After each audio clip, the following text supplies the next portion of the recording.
And now, the next startup is the future of human biometric monitoring. Please welcome Asher and Consumer Biometrics.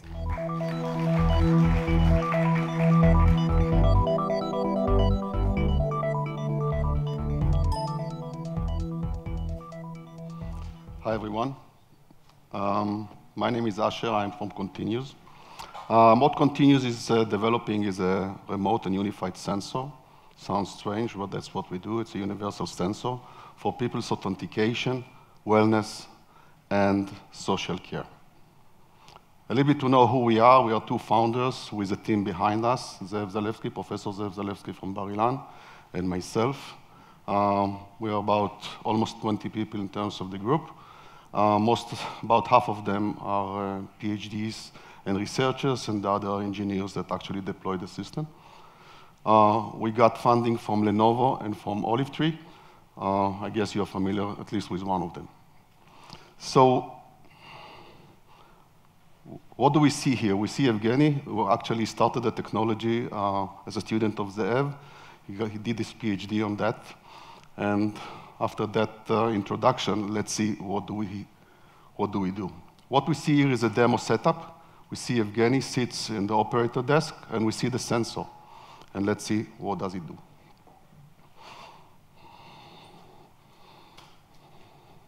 We see Mark stepping in, standing in front of the sensor, which is about 4 meters from here, 4 or 5 meters.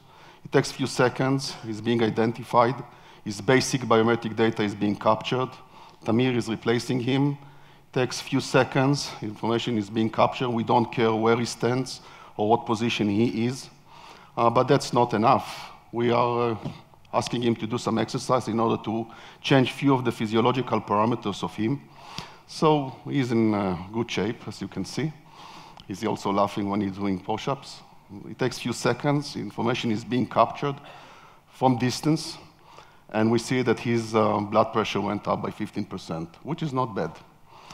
Well, it's cold. He comes in with a coat and a bottle in his hand. Well, he decides to drink for some reason, takes a snap of vodka. And of course, it will have some effect on the physiological body and blood. So, l'chaim. Okay, but that's not enough. We see now Mark comes in with some bag. Takes a few seconds. He's being identified. We take the basic measurement. He's taking out a chocolate out of the bag. And of course, it will affect his nutrition, as you can imagine. Chocolate is good. That's the last session, so it's not just a movie. Mark is standing there. After 30 minutes, he's being measured. And we see that his glucose level went up by 19%. And now Tamir comes in. You remember, he's the drunk guy. And his alcohol level went up by 2 points. He shouldn't drive home alone. Now Mark comes in. We would like to hear from distance his heart sounds. And we do it also through smoke. So actually, we are environment agnostic. So how does it work? The alarm went on.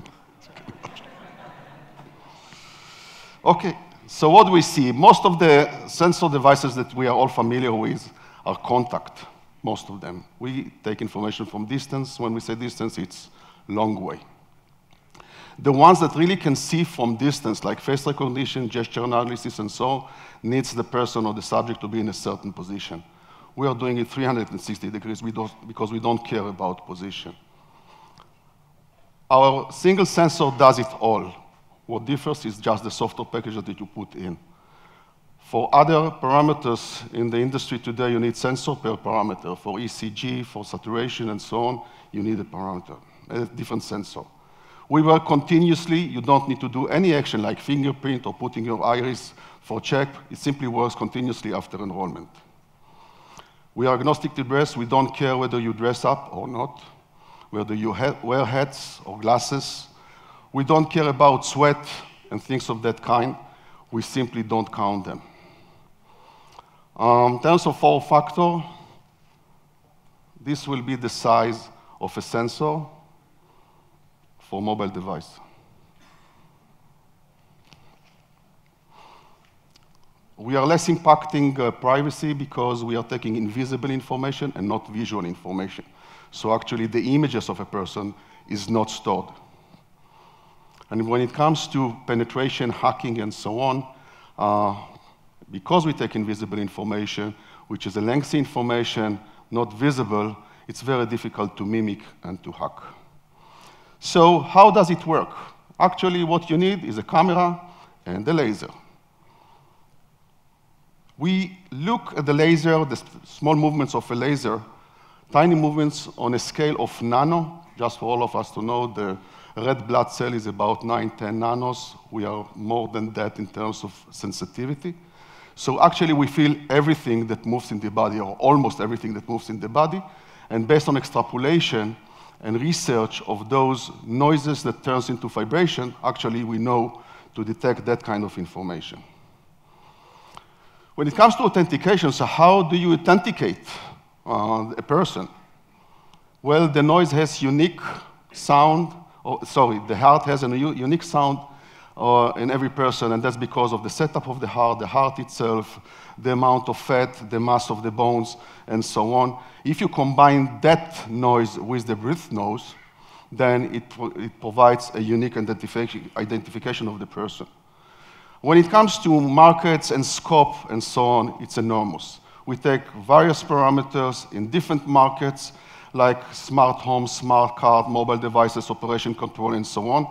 And the initial use cases that we're looking at are less regulated, are elderly care, access control, personalization of content, smart car operation, and fitness. The go-to-market is very simple. We're not going to sell directly to consumer. All of our relationships are with market leaders like Lenovo, for example, that will take our sensor and embed it in. So to sum up, we are providing a sensor that detects information from distance. It's agnostic to environment, to sense, to light, and that's what we do. And we're looking for people, so please. Thank you, Asher. So